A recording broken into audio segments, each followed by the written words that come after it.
దేవుని కొరకు నువ్వు నిలబడ్డావు కదా, దేవుని కోసం నువ్వు అన్నీ చేస్తూ ఉంటే ఈరోజు నీ పిల్లలెందుకు దేవుని సన్నిధికి రావట్లేదు?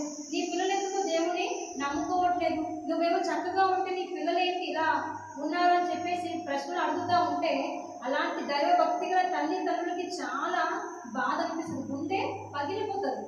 ఒక సీసాను పగలకూడదు, ఎలా పగిలిపోతుందో ముక్కలై చెక్కలైపోతుందో అలా వాళ్ళ తల్లి యొక్క హృదయము, తండ్రి యొక్క హృదయము ముక్కలైపోతూ ఉంటుంది. అంటే దాన్ని అతికించలేనంత భారం.